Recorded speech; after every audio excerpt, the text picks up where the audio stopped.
It certainly feels like 31 degrees in Lagos, the nerve center, the commercial nerve center of Nigeria. Good morning and welcome to Sunrise Daily, your daily dose of sunshine. I'm sure you're wondering what I'm doing here, but hey, there'll be an explainer soon. I'm Maupe Oguyusuf. Kayla, it certainly feels very different being here.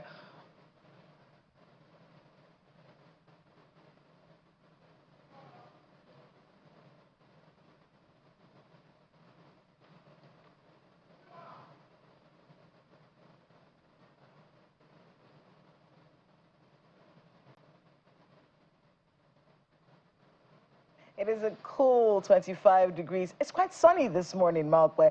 I know the past few days have been very rainy and damp, but not bad because we did call for the rains. But it's a little sunny this morning right here in the nation's capital. Good morning and welcome. I am Kayla Megwa, and it's Friday, 25 degrees in the nation's capital. Our humidity is at 82%.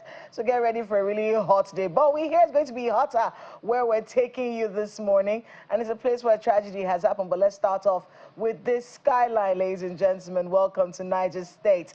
The Kainji Dam is our skyline today. Lovely piece of infrastructure. We've talked a lot about the importance of this piece of infrastructure and what it means to everyone in this country. This is a dam that services the whole country. It's across the river Niger, of course, in Niger State, in the north-central parts of this country. And, it's been here for a very long time. We've seen constructions, repairs, controversy, but ultimately a very important dam and one that is working overtime in the season that we are in at this moment. The rainy season is when we actually feel and see the impact of the Kainji Dam on the Nigerian people. Malkwe, what are your thoughts on this critical piece of infrastructure? Well, it is indeed a very critical piece of infrastructure, as you've highlighted, Kayla. Built in the 1960s, it clearly has been serving many cities across Nigeria, as you also did highlight. Well, we're hoping that, the remaining turbines, which ought to be put in the Kainji Dam to serve even more Nigerians, will someday be installed, or perhaps we can get an update on that from the Minister of Power. But as you did also highlight, Kayla, we're not focusing on Niger State this morning for nothing, as a tragedy indeed did occur there, as confirmed by the National Emergency Management Agency, as 21 people were said to have lost their lives in Pege community in Mokwa town of Mokwa local government area of Niger State. And in fairness to NEMA, they have actually been putting out a flood alert warning for all those living on floodplains and, those areas that are prone to flooding, asking them to please move to higher ground because the floods can indeed come like a thief in the night. And from what we understand, this particular community, the rains started at about 3 a.m. in the middle of the night when people were asleep.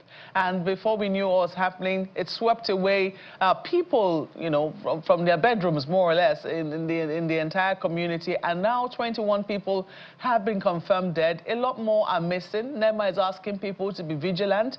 The governor has sent condolence messages, but beyond that, I also think that the flood alerts being sent out by NEMA shouldn't just be warning for ordinary citizens. It should also be for state actors to identify areas in their states that are flood prone and see how they can actively move their citizens out of those places, because oftentimes people are reluctant to move, especially when they know that they do not have, when the options are slim and they're unsure of where to move to.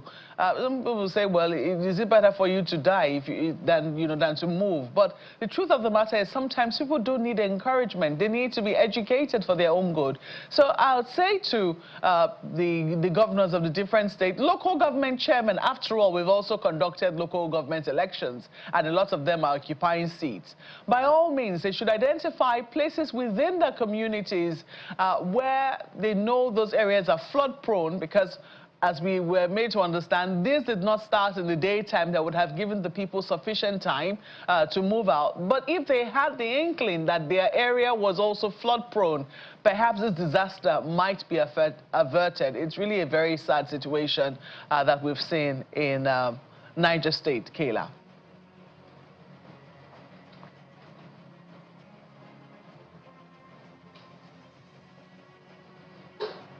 In Pege, that neighborhood we're looking at there is called Pege neighborhood of Mokwa town in Mokwa local government area of Niger State. And you know, whenever we look at flood disasters, one of the first things that comes to my mind is, well, you know, the rains always come. It's every year. But every year we start to see disappointing situations like this. Like if we're able to get the flood warnings, which we do, you know, NEMA sends it. All the agencies in the Ministry of Environment, they keep sending the warnings. Oh, this and this and this is going to happen if this and this and this don't happen on time. But it does feel like you said at the state level that many of these warnings are ignored. And then the lifestyle as well. The lifestyle of the people. There's a reorientation that needs to happen in Nigeria, where when you see a gutter and it is filled with refuse, you know that this is impending disaster. We need to start owning these pieces of infrastructure ourselves and insisting that the right things are done. I am honestly certain that if Nigerians start to insist that the right things are done, our leaders will have no choice but to do them. Because they know now that you can't just walk all over us. Look at that neighborhood. Look at the people in that place. What circumstances? I know that the rain was heavy. Rain will fall. But flooding can be prevented. And it's those preventive measures that we're talking about, Mark. But what is being done to ensure that we don't have this? It's a recurring decimal. Every year, you know, the rains come, and then the floods happen, people die, our brothers and sisters die. And then the governor will come to the villa and say, oh, my people have died, agricultural land has been destroyed, I've lost infrastructure in the billions and billions and billions. And then after they make all of those complaints, they get the money and they go, and the same cycle repeats itself every year. It's becoming a bit embarrassing. It's one of those situations where I think everyone has been talking about how President Bola Ahmed Tinubu is a man who, you know, talks and stands on doing the right thing. I think he should maybe wield the stick in this area. It doesn't have to be something, it doesn't have to be rocket science. We have to be able to get state governors, people at the local levels, to ensure that preemptive measures are put in place. When the warnings were given, what were the things that you did? Hold a few people accountable, and then maybe we'll see a reduction in these sorts of situations. And our condolences, really, to those who have lost their lives and properties as a result of this flood in Niger State. Indeed, Kayla. Well, as also, you know, just to also say that we are, you know, doing our own little bit, bringing these issues to the light, making sure that the next generation is, you know, educated. They are also aware of what it takes to run a country, you know, what it takes to have their own future in their own hands. Because the truth of the matter is, this sort of situations need to stop. These sort of situations cannot continue. We cannot keep talking about this year in, year out. As you've said, Kayla, the rains will come, but the question is, how do we make sure that our people survive? How do we make sure that they are empowered? How do we make sure that, you know, the young people survive to live the lives? The 21 people, I'm sure if we go and, you know, check it out, a lot of young people would have also been involved in that, in the casualty figure. And those people will never get to live a future, which is really, really sad. But Channels Television, we also care about young people. We care about what it is that the future holds for them. And I think that's part of the reason why we held the conversation we held yesterday in our studios here in Lagos. Is the reason I am here in Lagos. You know, talking about empowering the future. We had ministers of government. This happened to coincide with the half-term of President Bola Tinubu. Ministers of government related to the youth areas. The Minister of Youth, the Minister of Interior, the Minister of Digital Economy, Innovation, Digital Economy, and then we also had the Minister of State for Investment, the Minister of State for Industry, Senator John Onwaneno, was also here yesterday. Quite a conversation we had. Yes, this did not come up directly, but part of the things we're also encouraging young people to do is be active. You know, take ownership of the future. So, for instance, I'm sure they certainly had young people, but if you have proactive young people in those communities who are very aware of, you know, things like this happening in their community, what can they do? Can they be on the case of the leaders of the community? Can it be on the case of the political leaders? Can they make some noise to say, you know, this happened in our community before, you know, we don't want it happening again? What sort of activism can rise as a result of this? What sort of entrepreneurship can rise as a result of these disasters? This is some of the conversations that we had yesterday, you know, talking about our country in general, and we had some highlights from this conversation, which we're going to be playing for you shortly. It will have nothing to do with the flood, but some of the points that the ministers made yesterday during the course of the conversation. We'll listen to those, we'll take a break, and then we'll be back shortly to go into the conversation that we have for you. Please stay with us.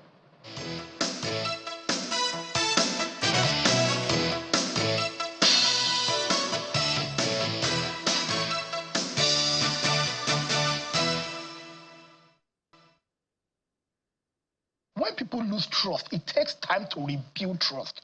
And that is what I believe this particular administration is doing. And how? Look at the economy. We're opening up space. Their investments are increasing. And two things that really makes me happy, and that gives me fulfillment of being proud of being a member of this particular administration. Two things I'm so happy about. I'm not an economist, I'm an engineer by training, but two things. Number one, the issue of the Nigeria first. Because that is the real way back for industrialization.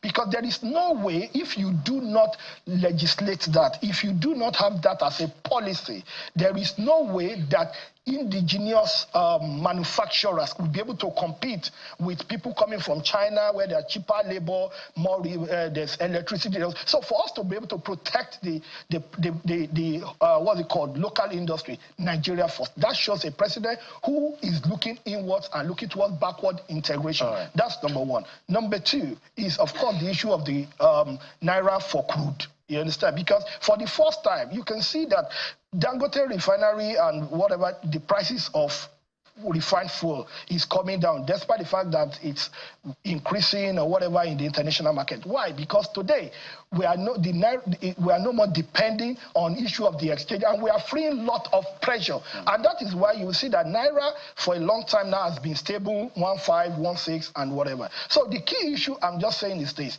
It's unfortunate that decisions that should have been taken decades ago, we're taking it now. But like what I said, even if it is the last option, if surgery is the last option at the last minute to save a dying soul, you do the surgery. You won't say because it is late, let the patient die. And that's the same thing with Nigeria. We know that as internet is becoming ubiquitous, protecting our people is also important, which is why President Bola Ahmed Tinubu, one of the first things he did when he came was to sign into law the act that backs the establishment of our Data Protection Commission. So Nigeria today now has one of the best data protection agencies in Africa. And part of what we're working on is to find ways to actually train nearly all Nigerians on digital literacy. You know, digital literacy is what will help you to be able to identify those fraudulent platforms. There's about 20 million Nigerians without any form of access to telecommunication services, which is why the government is also now investing in 7,000 telecommunications towers. We launched the first one of it in a village yesterday called Kura, where close to Abuja, there's about 12,000 people living there. I actually went there myself. I think some of the media houses were there with us. They didn't have any form of communication. We launched the first one. But what we're doing smartly is we're not just leaving it for them to use to make calls. The same equipment is now being used to provide internet to the local health facility, but also to the school in that community.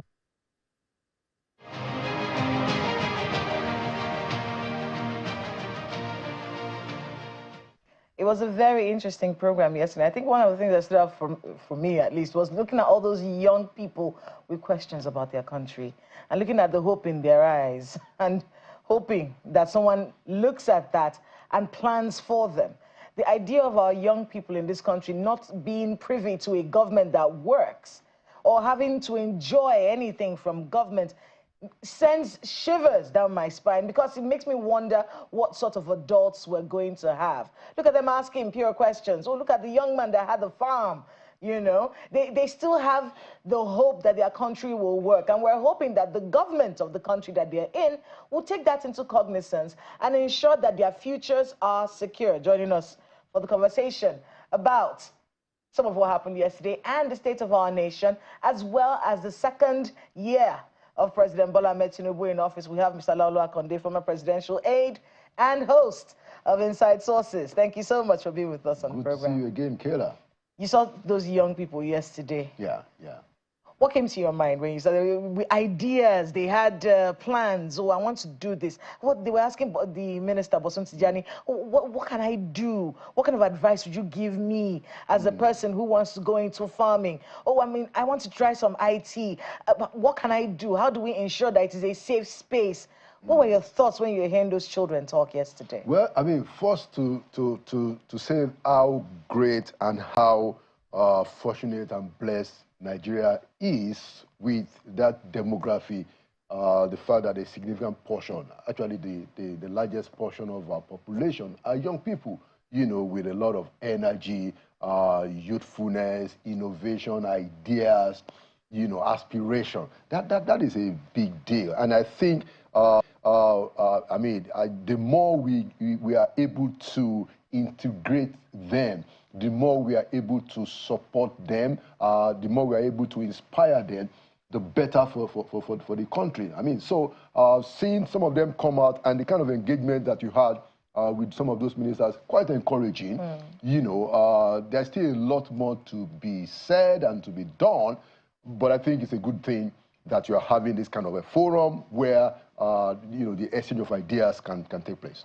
I think kudos really to the ministers who showed up yesterday, Bosun Tijani, John Eno, the Minister of Interior, you know, and a few other government officials. Kudos to them for coming out. Sure. There are some ministers in this Tinubu's administration that should have come out. Yeah, because people have a lot of questions for them. The Minister of Power, for instance, I think should have been there. You know, because a lot of these young people, I'm not hearing young people talking about working for anybody. They all want to start businesses. Yeah, that's the thing. And that is something that we've been asking for, isn't it? We've been trying to grow our MSME space. We have awards coming up. We have all of these things.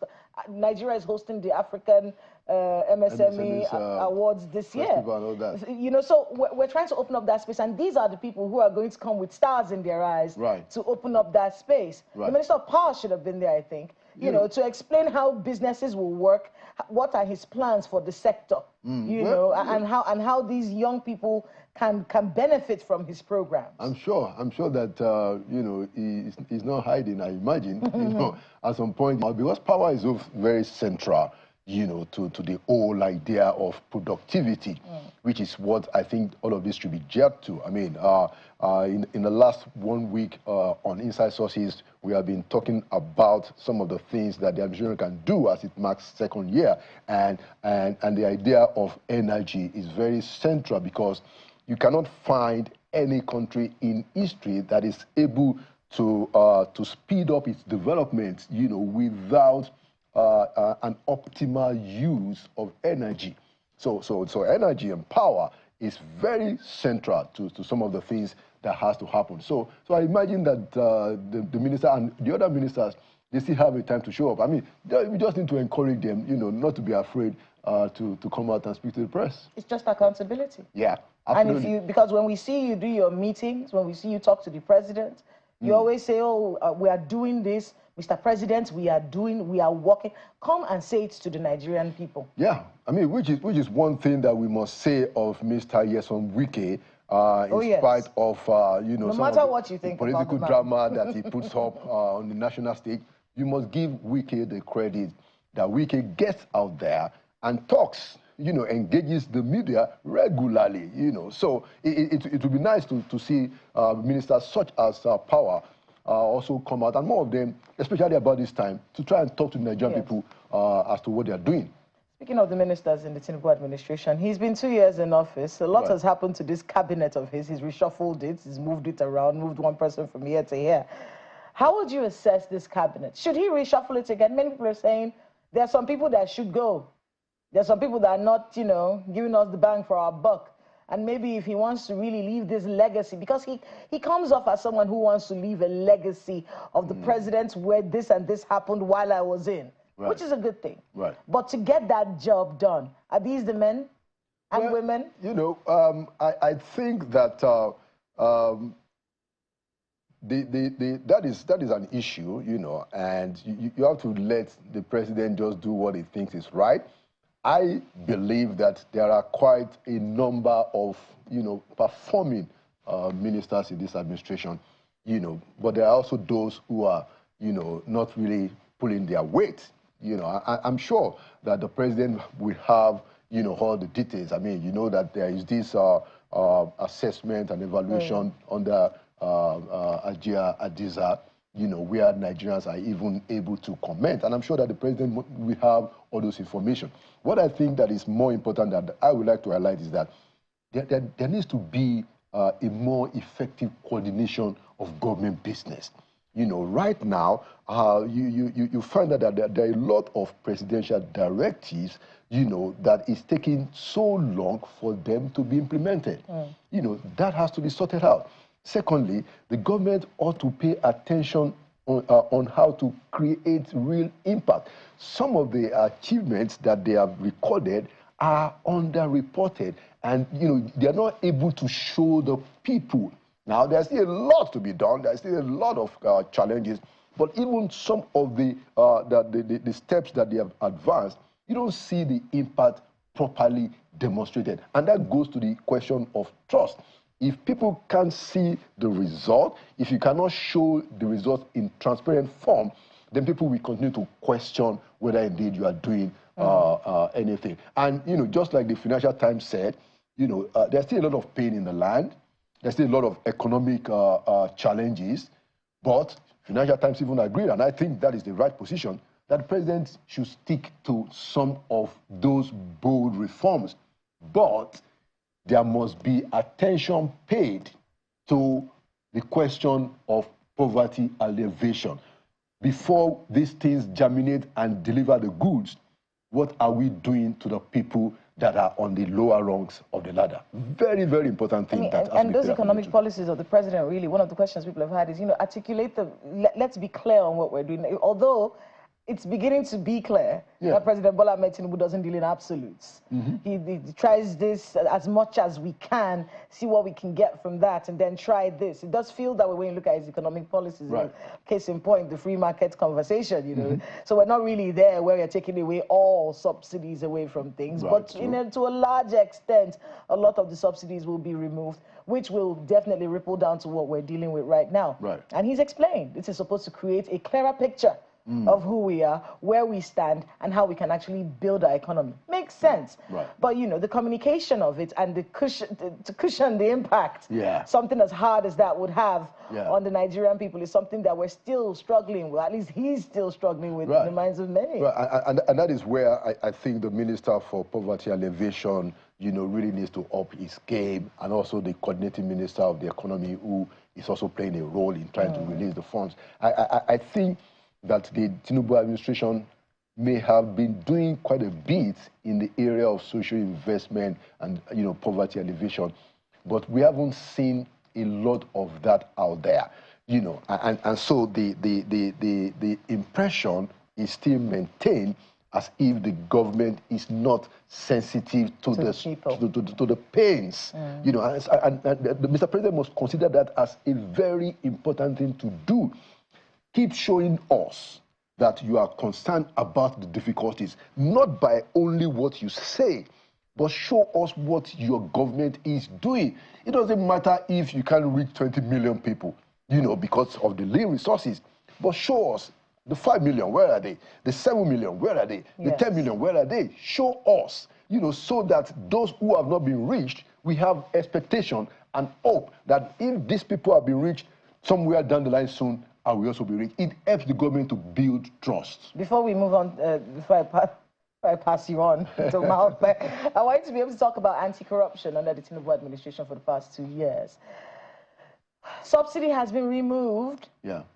The accountability of where the money has gone to is a question that many Nigerians have for Mr. President. We get it, but where's the money going? Where is it right now? What's it doing right now? Can we have more focus on what that money that has been removed is doing right now? And then when it comes to, you know, repatriated funds, it's supposed to be put back in. Where has it gone? What is it doing? Right. That articulation, what can he do to magnify the articulation on what the monies that have been recovered and ways that he's cutting down the cost of governance. He keeps saying we're cutting it down. Where is the money going? Yeah, I mean, so let's just take it from the last thing you said, the cutting down of government costs. We haven't seen, any kind of demonstration of that claim. And I'm not contesting it because I don't know. I remember, I think sometimes last year, the president came out and said, through the spokesperson and said that we're going to cut this on the travel, we're going to cut that, but we haven't been told that this is the amount of money that has been saved. So this government, the Tinubu presidency, still has a job to do to show us that we said this and we have done this. I mean, look at the issue of, the government agencies that have to be reduced, and realigned and put together, the numbers of MDAs, we haven't seen any kind of report. A committee was set up, sometimes last year or late 2023, that had, I believe, the Secretary to the Government of the Federation that would chair, how they were going to ensure that some of these agencies' numbers are reduced, are cut to size, so that there are no duplication. Nobody has told Nigerians up to today what is the outcome of that or whether, in fact, it has happened. And some of the things that we even hear is that there's a lot of distortion, a lot of dysfunction in the coordination of government business, to the point that there are claims that you have situations where people that whose agencies are supposed to be removed or sent out, you are appointing DGs there, you are appointing the managing directors, even though the government has said that we will be, aligning one agency with another agency, but you are still appointing people, to those agencies. So government has to do a better job in terms of being a little bit more accountable to the people. And to the question of corruption, the president, I was excited that during the APC summit, the president himself brought up the issue of indiscipline and corruption. That is one big deal, that has to be straightened out. If we don't deal with corruption in this country, if we don't deal with the problems of indiscipline, every other thing that we do is going to be corroded by the corrosion of corruption. So we got to deal with corruption. President Buhari is right. If we don't kill corruption, corruption will kill us. So let me quickly take you up on the issue of security, which is an area where a lot of Nigerians are still disillusioned. Farmers are still, complaining about access to their farms. People are still finding travel, journeying anxiety. These are some of the issues. I'm sure you've also been speaking with people in that field on inside sources. What are some of the things that you hear are really happening with regards to security, and what is it that Nigerians can hold and say, oh, it has improved or it hasn't improved?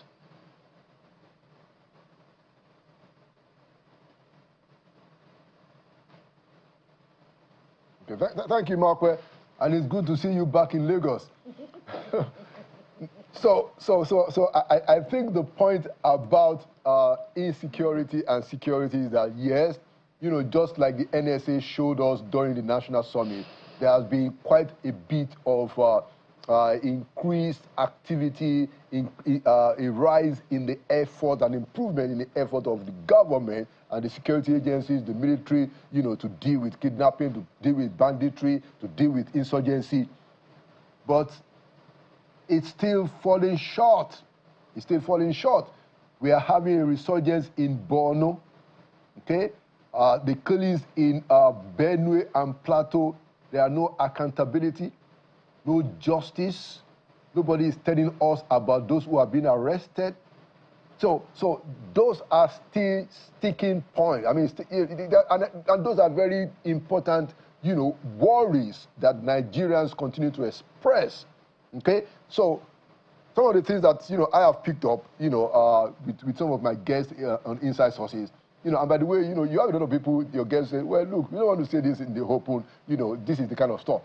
Is that the time may be right, and I did say that in my take last week. The time may be right for the president to put back the issue of using unconventional methods to fight this problem of insecurity. We may need to do that at this point because, it seems that the military is stretched. They're doing as much as they could, But when you have a situation where ISWAP and Boko Haram is now attacking, they've gotten the confidence back, and they are attacking the military bases, you know, and they are dislodging those bases, and they are cutting away their weapons. That is what is happening again in Borno. So while we continue to support the military, while we continue to ensure that they get the job done, Mr. President, please don't take away the option of using unconventional fighting means to deal with the situation. President Jonathan did it ahead of the elections in 2015, and those guys did a very good job.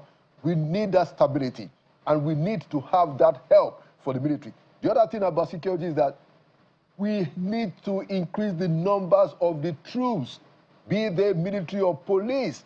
It is quite something that I find very worrying that since 2015 that the APC has been in power, and now that's 10 years. The governments of President Buhari and President Tinubu, just 2 years in now, we've not been able to significantly increase the numbers. Why is that a problem? The president now, who is there, needs to look at that situation and do what has to be done. There must be a decisive move by the president to ramp up the numbers of the troops, be they military or police. You know, this problem is going on. Why aren't we having more soldiers recruited? Why aren't we having more police people recruited? And then let's continue to see how we can improve the conditions of these uniformed men. You know, one of the things, we're talking about security, one of the things that you will hear when you ask government officials, for instance, the Minister of Interior, he will say, well, we were where we were, you know, some years ago. He will say the answer is no. Are we where we want to be? The answer is no. But then the question is, how long do you think it will take for us? What do you really think it will take? I'm glad that you clarified the issue of what you mean by unconventional means. I imagine that you're referring to mercenaries, which were used sometime in 2014 to get rid of, to quell the Boko Haram crisis somewhat. You've clarified that, but what do you think it will take beyond this unconventional means for Nigeria? Do you ever think we'll get to a place where we'll be really settled in the area of security? Because a lot of Nigerians remember the time, yes, at different times we've faced different types of challenges. Armed robbers were the rave one time, kidnapping was the rave another time, now terrorism has been added to it, banditry, etc. Do you ever think that we'll get to a time where, you know, issues around security will be tame enough for Nigerians to be able to move freely without too much worry?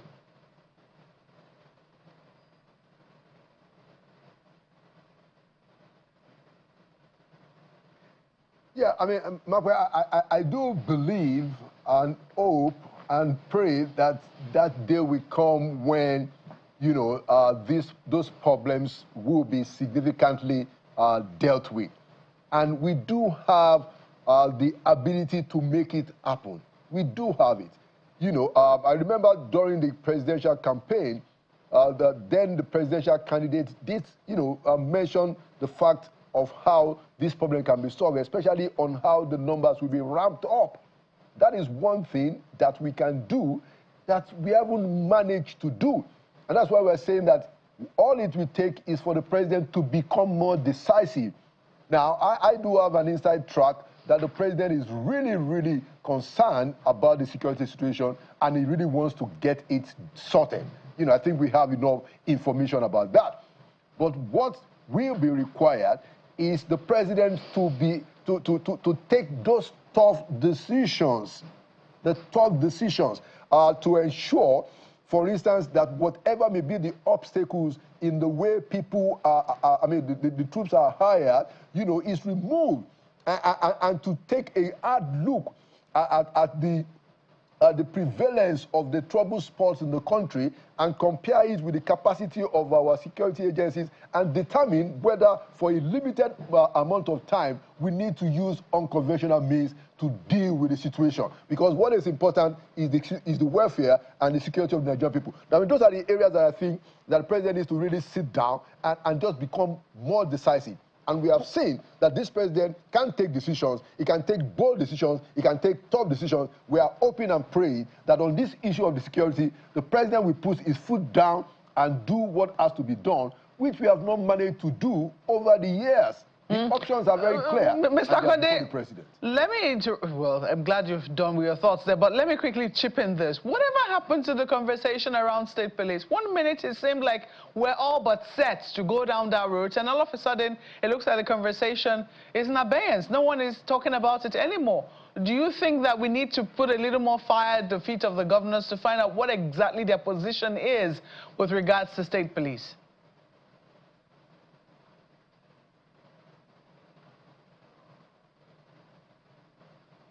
Very good one, and I was personally disappointed that the last National Economic Council meeting, where the governors come and meet with the federal government, the issue of the state police was supposed to be discussed, but for some reasons they had to skip the agenda. I think that reflects poorly on the governors, that they were willing to postpone a conversation on the state police. They ought to be the ones that are saying, look, this is the most important issue in the land. So you are right. It seems that we are losing the steam regarding the state police. But we need to also urge the president, because the president could also be more bullish about this push for state police. You remember, when the president came up with those reform bills, the tax reform bills, and you had some pushback from the governors and, you know, a few other interests in this country, the president issued a statement and said that no, he is going forward with those reform bills. If anybody has anything to say, let them go and do it in the National Assembly. And the president persisted, and ultimately those bills are on the way to his table to be signed. The president should adopt the same kind of attitude on the question of state police, or at least decentralization of the Nigerian police force. We want the president to be more, show more interest, push the issue. I mean, the buck stops at his desk. But also for the governors, not to have a situation where you are willing to say, okay, let's postpone discussion on state police. We do need state police, or at least some kind of decentralization of the Nigerian police force. The level of insecurity in this country demands it, and time has come for us to do it. In fairness, really, while we're talking, I was actually just taking a look at some of the messages that were coming into the phone, and one message that came in was from the Nigerian Air Force. And they're talking about how just yesterday, they took out this strike at Bita in Borno State. The way I had to write it down, he said it's one of the most decisive blows against Boko Haram in recent times. Fantastic. They said they killed scores, that's from the Nigerian Air Force, they said they killed scores of Boko Haram terrorists just yesterday. Which I think it's very, in the night, not even like yesterday, yeah. It was just at night. But you see, what's happened is we hear the military, and these days we've started hearing the military talk about it, and that's something I think the president should be thinking about in this his second year in office. The fact that, okay, we're doing our part, the kinetic bit, but there's a non-kinetic bit, which is also infused with a bit of politicizing, a little bit of corruption, sprinkled with a little bit of rubbish on top of it, So while they're doing their part, how can the president, because the military is doing its part, we can see that from these messages. Right. How can the president get the other side of it, the non-kinetic, alleviating poverty and removing the politicization of these insecurity situations, and then of course the corruption, because there is an economy, we have heard, around this criminal behavior. Yeah. So I mean, Kela, what it's the conclusion of the matter is that the president needs to be more decisive, because it takes a bit of courage, to go after those problems. The question around the corruption, the question around collusion, the question around even, poverty alleviation, because the insecurity feeds on the poverty, and the poverty feeds on the insecurity. They have a relationship that we need to break. That is why whatever it is that government is doing in terms of the economic situation, which, most of the economists say that this is the right path, we cannot wait for those policies to germinate for us to begin to address the real severity of the suffering of the majority of Nigerians. And that's why it's important to do something in the area of poverty alleviation and show us what it is you are doing, so we know. We have to wrap it up there, Mr. Lola Kondi, but I want to thank you very much for your insights this morning. Thank you. And all the best with Inside Sources. All right, thank you so much. Mr. Lola Kondi, former presidential aide and host of Inside Sources, joining us this morning for a very important conversation. All right, the conversation continues. And of course, we have someone joining us who's going to be breaking down quite a number of issues. So please stay with us.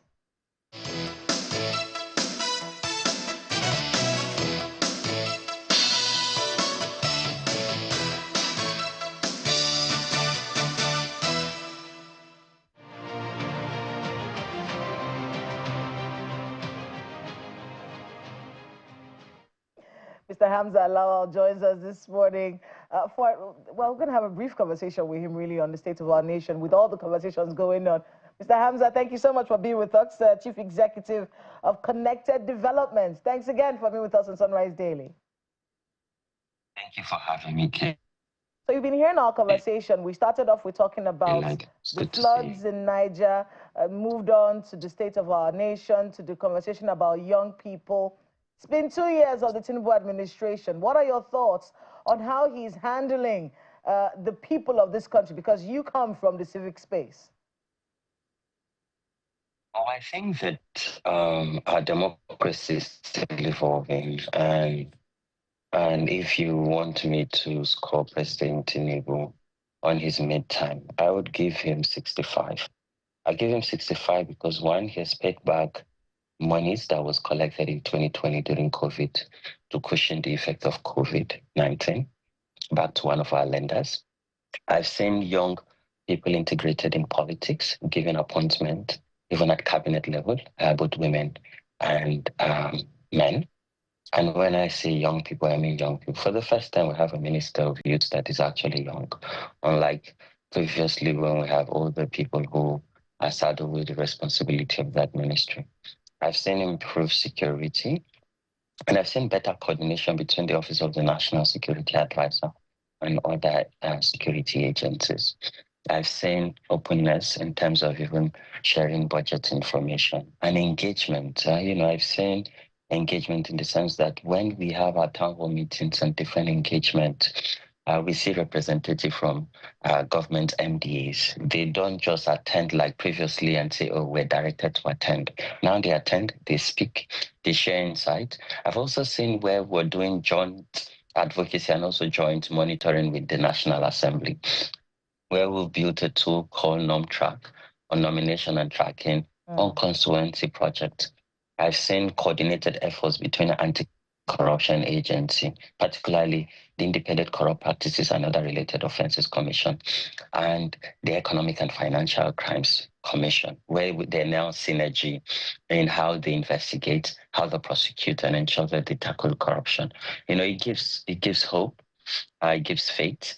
But yes, there's still much more to be done. But I believe that if we can be consistent and focused and ensure we're engaging key stakeholders, collecting feedback and making decisions using data. Mind you, I've met with the Statistician General of the Federation. Yeah. I've also met with the Minister for Budget and Economic Planning, who the National Bureau of Statistics is under his purview. And we've had salient conversation. We're now in the middle of signing a memorandum of understanding. And for us, we want to use data from the grassroots to inform policy and decision making at the national level, but also continue to take this feedback using data to inform President Tinubu's decision making across board. I mean, we do have a lot of things to talk about when it comes to the civic space, but I want to say that we will have you back. We will need to have you back so we can do a proper breakdown of our country and how the President Tinubu administration has treated its people in the past 2 years. And the ultimate question was an endorsement from his party, FAIR, considering your 65% score that you gave to the president this morning. But I have to thank you so much, Mr. Hamza Lawal, for being with us on the program, and good luck with all the work I have ahead of you. Thank you. I look forward to the further conversation on this. Indeed, indeed. It is one that we have to have. All right. Well, that is the show this morning. I want to thank everyone for being a part of our morning. Be safe out there. Be careful. Remember, we told you, be looking around you, all right? Don't just have your head in the clouds or wear headphones and be on the street. Be a little bit more circumspect and get ready for a beautiful future and have a great weekend ahead. I'm Kayla Magua. Bye. Indeed. Thank you so much for being a part of the program. Business Morning will be taking you through the economy at 10 a.m. as on top of the hour. Thank you, Maupe Ogun Yusuf. Have a great weekend.